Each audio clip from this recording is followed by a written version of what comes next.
covering China's strategic vision for the Middle East and current initiatives, like you mentioned through the BRI, aimed at increasing Chinese presence in key regional economic and security sectors. Should China join the board in official capacities, what exactly would their role be on the board as an individual participant, and what is the underlying significance, I would guess to say, of the board's mission to China? The Trump administration Board of Peace, particularly designed as a governance body. It was also as a financing body and also the oversight mechanism. If you look at those countries as a swing states in the global south, and you understand the Board of Peace is far more than just to implement Gaza's 20 points plan. China's birth rate has continued its historic decline to the lowest level since 1949. With just 7.9 million births last year in 2025, China's birth rate has dropped 17% from the previous year despite incentives from the CCP. Why haven't CCP policies been effective in reversing or even halting the decline? So that's one reason why I think Chinese demographic statistics are very worrisome, not just for its phoniness, but also for the general trend of unpredictability. So anything the party says,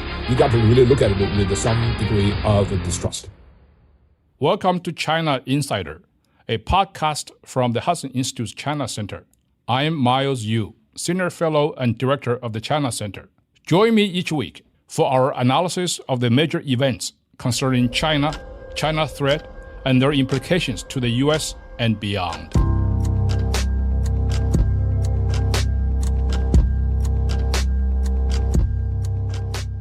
It's Tuesday, January 27th, and we have three topics this week. First, we cover CCP investigations into the PLA's top general, Zhang Youxia, and Chief of Staff of the Commission's Joint Staff Department, Liu Zhenli, and what a potential purge would mean for current military leadership. Next, we look into the recent authorization of President Trump's Board of Peace, the members that have joined so far, and the significance of the board to China in particular. Finally, we take a look at China's declining birth rate, which has taken a historic plunge to the lowest level since 1949, and how the CCP plans to respond to the demographic crisis. Miles, great to be with you again this week. Nice to be with you again, Colin. Hope you're keeping warm because we have the big snowstorm in Washington area this week. Yeah, likewise, especially out by the coast there. I hope your back holds out for the shoveling. But let's dive right in here. So up first today, we're back to the purge campaign. Just as last week, the CCP announced investigations into two senior leadership members, Zhang Youxia, the more senior of the two vice chairs in the Central Military Commission and a top PLA general, and Liu Zhenli, the chief of staff of the Central Military Commission's Joint Staff Department. The announcement did not specify what the allegations were, likely corruption of some form, but this all comes on the tails of the recent purge of General He Weidong back in October and stands to shake up PLA leadership even further. So, Miles, who exactly are Zhang Youxia and Liu Zhenli, and what should we know about the investigations going on here? Well, so this current purge has generated enormous buzz, both in official print, social media, and a whole bunch of other formats of information sphere. Zhang Youxia is the surviving vice chairman of the CMC. That's the Central Military Commission, which is the highest command authority of the CCP, as well as the PLA, People's Liberation Army. He is a combat veteran, and he is the highest uniformed officer in the entire Chinese regime. So his downfall is pretty telling because he seemed to survive all the purges in the CMC. Now, the CMC, the Central Military Commission, normally has 7 people.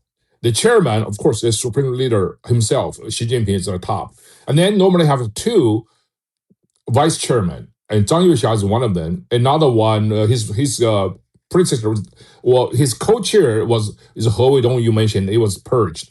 So there's not one guy who's in charge of discipline, who's Zhang Shenmin. Everybody else, all other 4 or 5 people have been purged.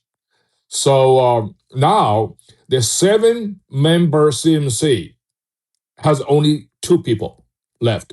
That's Xi Jinping himself and the newly promoted vice chairman, Zhang Shenmin, who is in charge of discipline.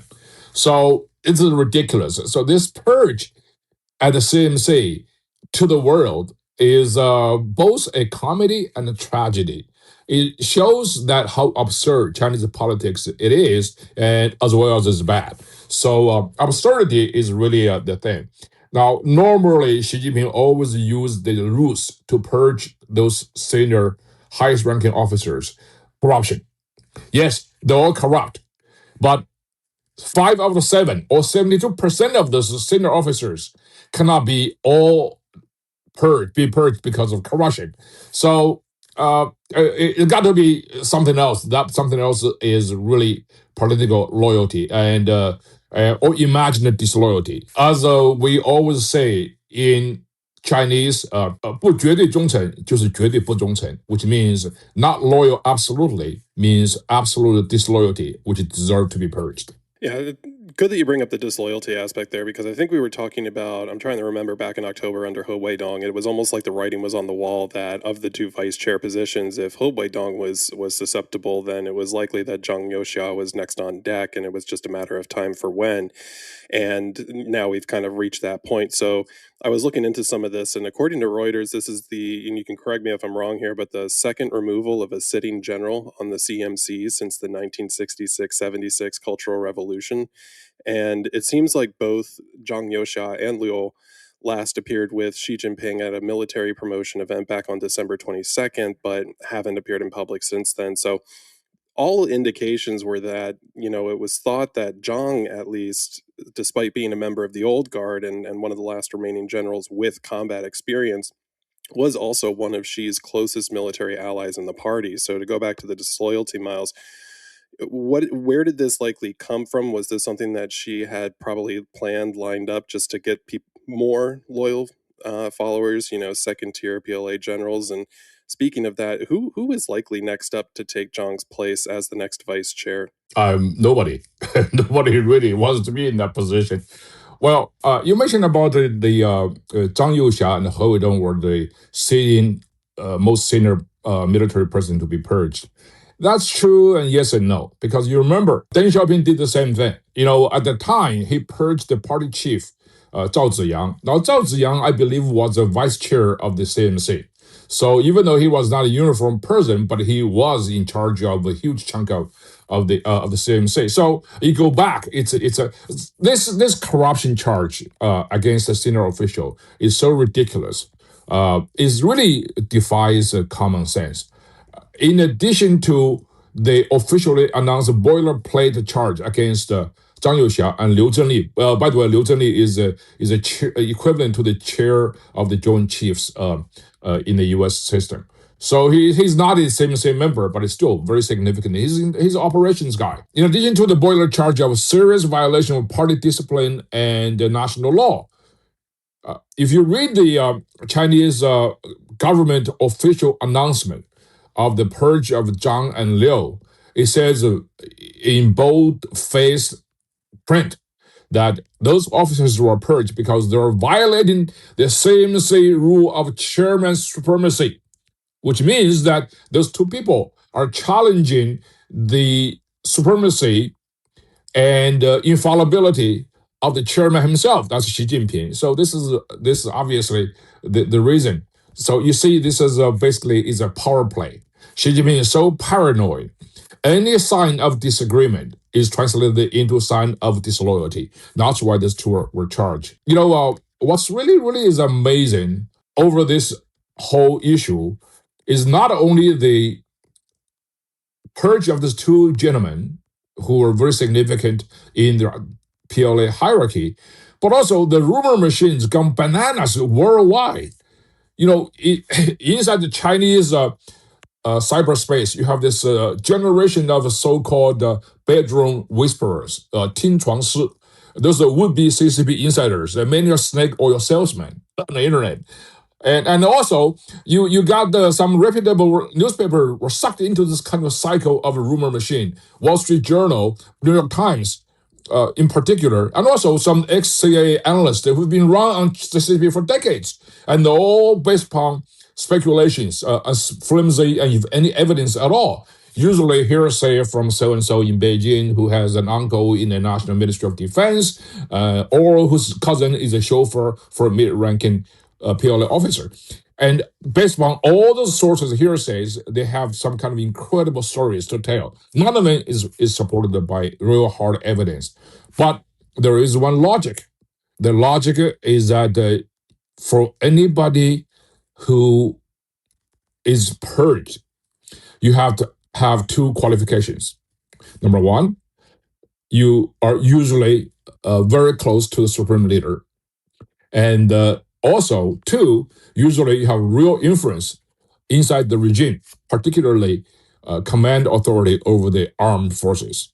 So in this sense, it's very logical for Zhang Youxia and Liu Zhenli and many others to be purged because they're very close to Xi Jinping and they have a real influence inside the regime. I mean, this is this to meet the standard, so it's not surprising to me at all. To round out this topic, we know of Xi's plans for PLA modernization, I think with stated goals at least to complete modernization projects by 2035 and become a world-class armed force by 2049. So, Miles, what will these purges mean for the capability and effectiveness of PLA operations? And will these purges impede Xi's planned modernization progress, or will these goals remain largely unaffected by the dismissals? Well, it's hard to say, but I think it will have a terrible, terrible blow to the morale of the rank and file officers of PLA. It definitely is going to be very detrimental to the development of these capabilities. However, being a totalitarian regime, you will never be short of diehard followers of the supreme leader because his sheer power, his sheer monopoly of all the access to promotion, to mobility. And so he can always find somebody who will follow him. This is very similar to what Stalin did in 1937. In 1937, Joseph Stalin realized the highest ranking Soviet Union military officer is a guy by the name of Marshal Mikhail Tukhachevsky. Now, in 1937, Stalin realized this guy has to go because he's too much power. He's too close to me. So he trumped up the charge against Tukhachevsky, saying he is leaking information to collude with the Germans to topple Stalin. So he arrested him and executed him in 1937. Many PLA senior officers are meeting the same fate. I mean, there's the paranoia, the level of paranoia in the supreme leader is absolutely astonishing. So Xi Jinping, you can safely say Xi Jinping has no enemies, but also he has no friends either. And that's basically ultimate fate of the dictatorship. Now, before we go on to the next topic, I'd like to really talk about some of the established narrative, mostly coming from Wall Street Journal, that says that Zhang Youxia was purged because he leaked the nuclear program secret to the CIA. Interesting theory, but I'm highly skeptical. First of all, the provenance of this story is suspicious.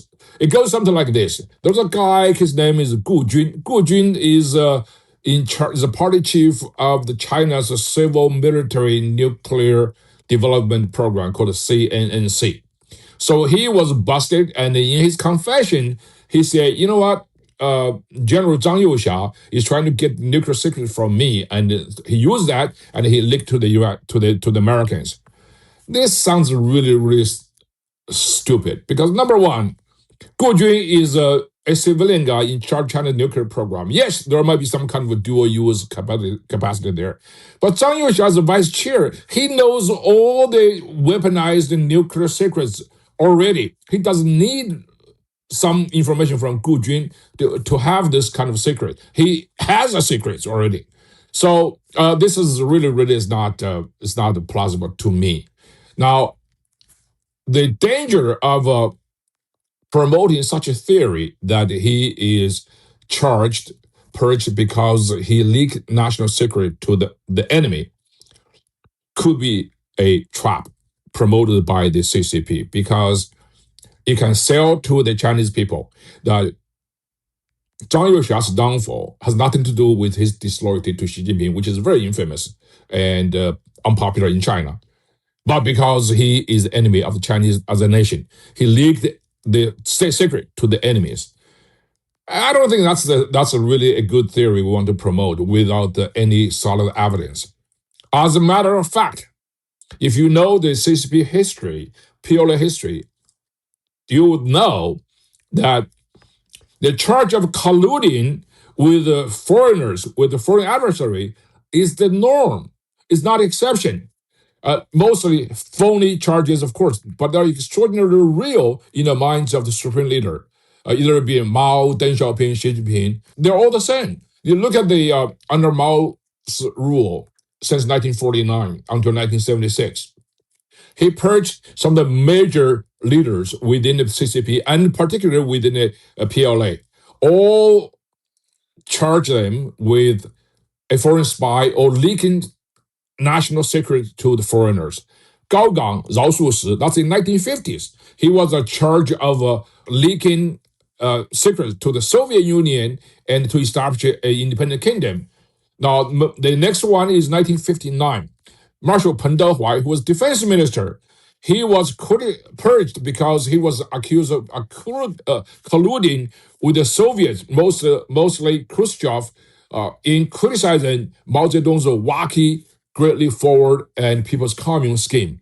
So Liu Shaoqi, the very person against whom Mao launched the Cultural Revolution in 1966, was regarded as a renegade, a foreign spy, and a scab, 叛徒内奸公贼. So, and Lin Biao, of course, Mao's heir apparent, was accused of colluding with the Soviets, who was China's number one enemy at the time. He was killed in a plane crash on his way, allegedly defecting to the Soviet Union.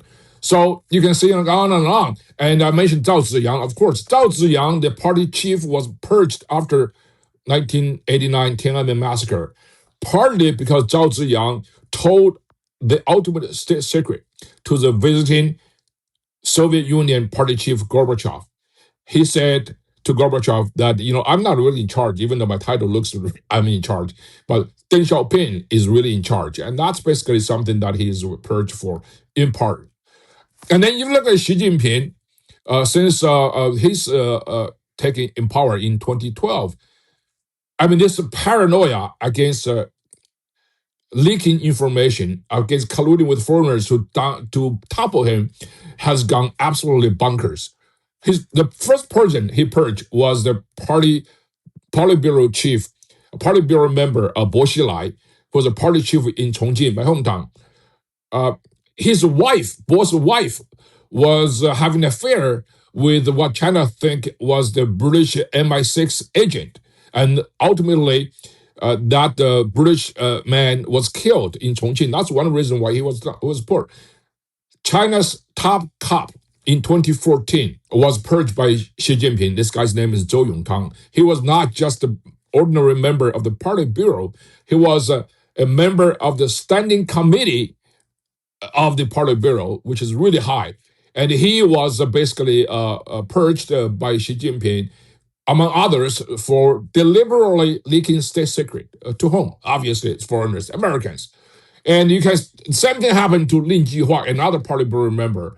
And then if memory serves well, I think most of the listeners of this program will remember the downfall of Chinese Foreign Minister Qin Gang and downfall of one of several Chinese defense ministers, Li Shangfu, and the downfall of the rocket force commander, Wei Fenghe. They are all accused of being colluding with foreigners. Qin Gang was foreign minister. Of course, he had countless hours meeting with Americans and of his counterparts. And Li Shangfu was a defense minister. One of the major jobs of defense ministers is to conduct foreign affairs. So he's the face of Chinese military in international arena. He was basically, purged partly because of that. So what I'm trying to say here is using the excuse of leaking state secret to foreigners is always a very cheap and convenient way to purge senior officers that the supreme leader considers disloyal or otherwise. Yeah, it's a great point to make, especially since a lot of the most recent purges under Xi Jinping came almost immediately after those individuals had either conducted some sort of foreign mission or trip or visit with foreign officials, just lining up the accusations and allegations to really correlate. But it'll be interesting to track, at least in terms of the succession, too, in terms of who replaces Zhang Youxia in the senior leadership and what that means for the PLA going forward. But turning to our next topic today, President Trump's Board of Peace, initially proposed back in September of 2025, received authorization just recently through UN Resolution 2803 to address the post-war reconstruction process in Gaza, including deployment of a temporary peacekeeping force. Several Middle Eastern leaders have so far joined the board, and the charter even included invitations to some current U.S. adversaries in Russia and China. So to start us off here, Miles, walk us through some of the background on the Board of Peace and the intended objectives here, and what might be the rationale behind inviting members such as Russia and even China to participate. Well, one of the major challenges to the United States in recent years is China's ability to co-opt some of the countries, not at the center of the global party, but at the periphery. Countries that have enormous veto power in international institutions like the United Nations, World Health Organizations, and the countries that have strategic location, but also has enormous supply chain materials, minerals in particular. So this is one of the reasons why the Trump administration tried to fight back. The whole Board of Peace has gone far beyond Gaza. It's global in scale. So look at who joined this. They are all China's buddies, where China has spent an enormous amount of money cultivating good grace, and through mostly a Belt and Road Initiative. Let's just say some of the key core members of the Board of Peace, right? It doesn't really matter to Trump that either France, UK, Germany, Canada join or not. It doesn't matter to him. What matters is the following country. Pakistan is a member of the board. Pakistan is a key link in China's Belt and Road Initiative. It's a global scheme of economic control. China and Pakistan has this something called the China-Pakistan Economic Corridor, CPEC, that China invests a lot of money over there. Turkey is a member of the board. Turkey has signed a MOU and harmonizing China's Silk Road and Belt and Road Initiative vision. Turkey has something called the Middle Corridor. So this is basically what China is trying to incorporate the BRI with the Middle Corridor of Turkey. Egypt is a member. China and Egypt has enormous BRI cooperation projects. China even has investment in Suez Canal. They established something called Suez Canal Economic Zone. That's basically Chinese influence, if not China control. Hungary basically is serving as China's sort of a Trojan horse in EU. Hungary is a key EU country that's supporting closer ties with Beijing and aligning opening to the east with the BRI. So Hungary is really a problem for the United States in European landmass. And then Vietnam. So Vietnam is a board member. Vietnam and China signed this 2017 MOU connecting Vietnam's two corridors of one belt with China's BRI. So this is a major problem. Vietnam has served as China's transshipment hub for decades. That's one reason why you see Trump's tariff policy is particularly tough against Vietnam. And then Jordan, right? One of the staunchest supporters of the U.S. over the decades. Now, Jordan also has a very strong China-Jordan BRI memorandum of understanding. So that's basically is China Americans worried too.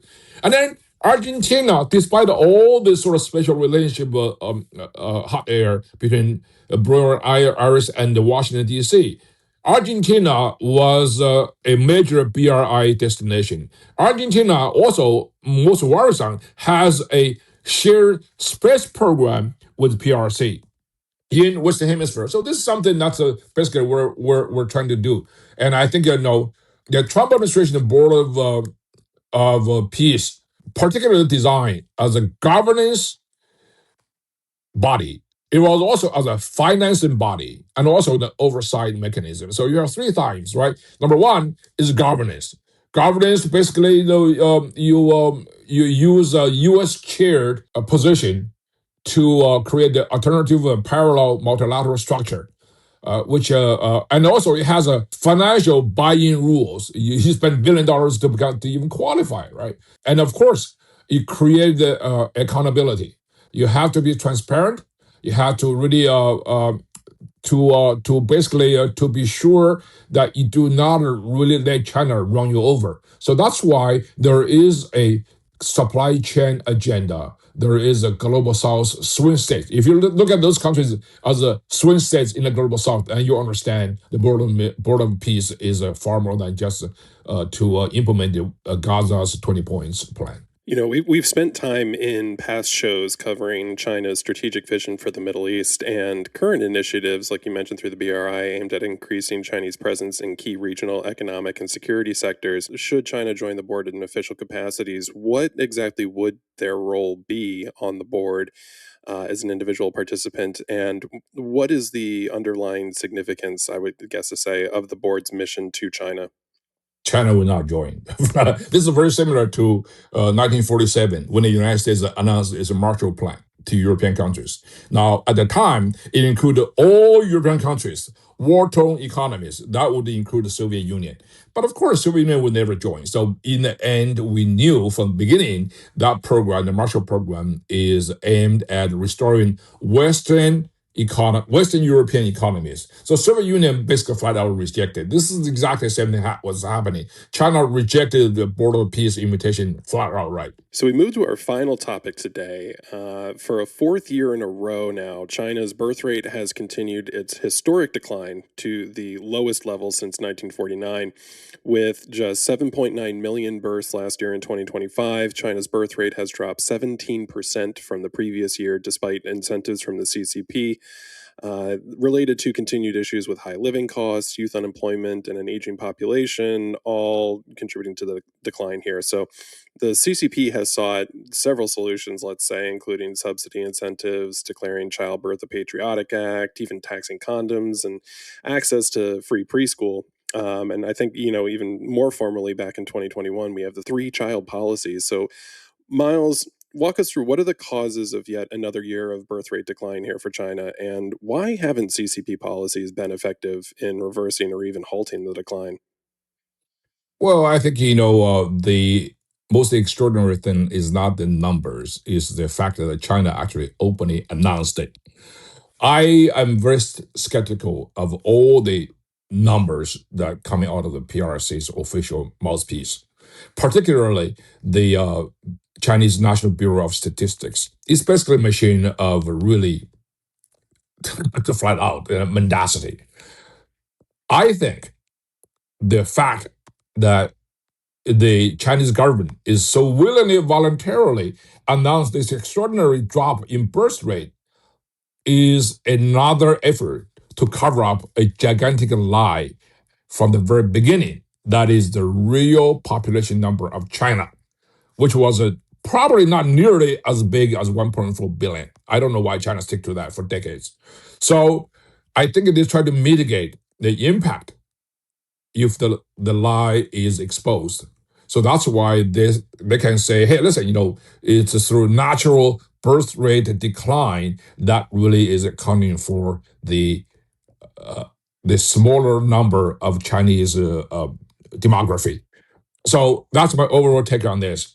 On particular number of this, I think it has a lot to do.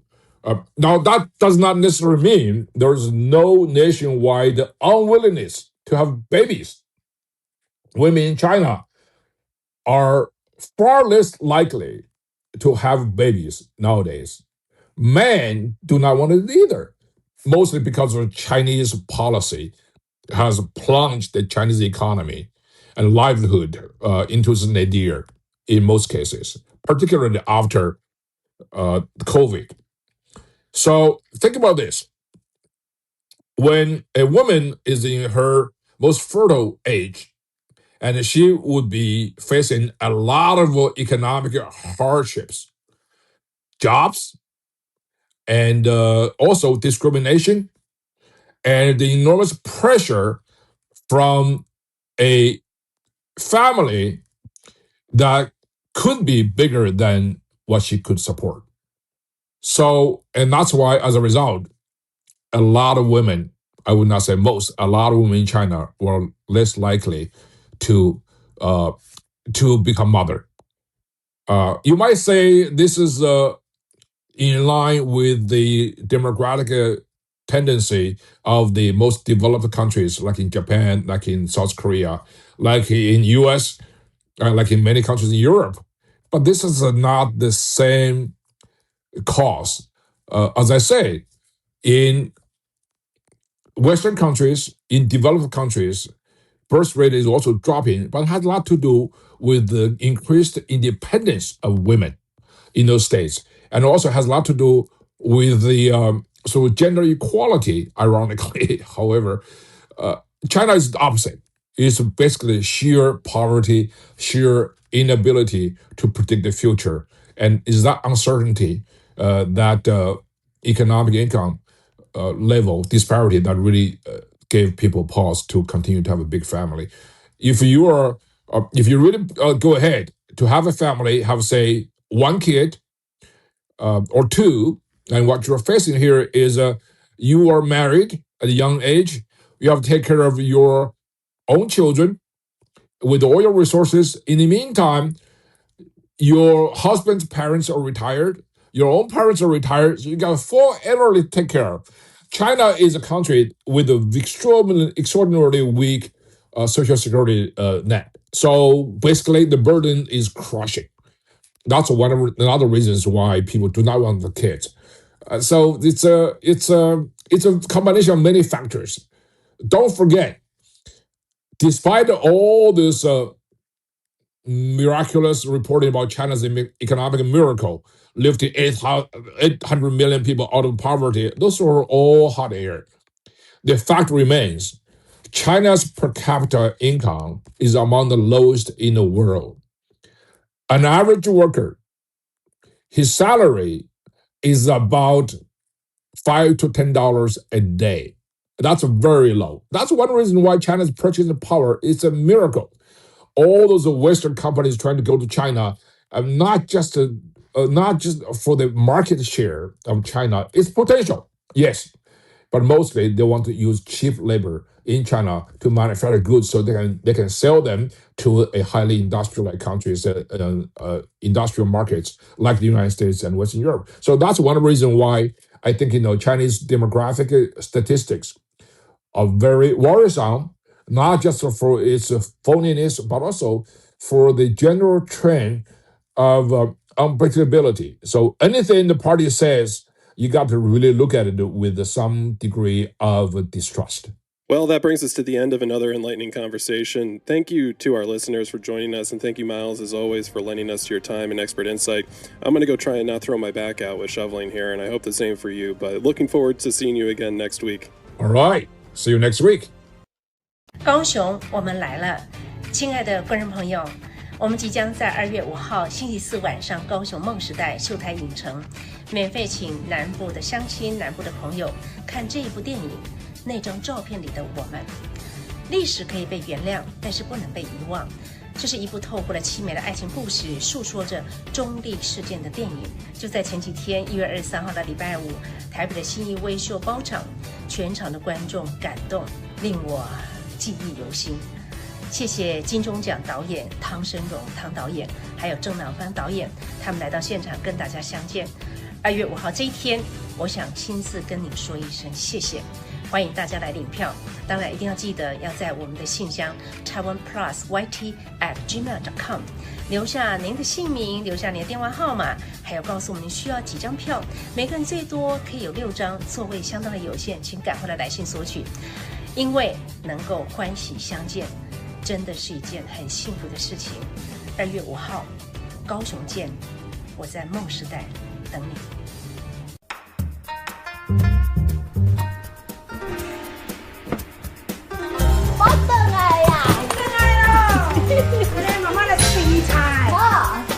qua kia vậy. Dạ. Đang kia vậy.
面对挑战，我需要有好体力、好精神。为健康护航，我有安永鲈鱼精灵芝玉品，以金奖鲈鱼精为基底，科技萃取营养精华，分子小，好吸收。添加日本皇室御用灵芝子实体专利灵芝菌丝体，调整体质，健康维持，增强体力。一包三用，3大优势，守护你的健康。安永鲈鱼精灵芝玉品，看一丁就安心。Introducing Servo from Soul Fitness. Take on your biggest goals with over 150 gym quality moves, plus 260 pounds of resistance in 3 workout modes, including eccentric and isokinetic resistance. Connect to the Soul Plus app to access movement demos and coach-led workouts. See personalized performance insights and track progress. When you're done, simply slide it away. Perform your best with Servo from Soul Fitness.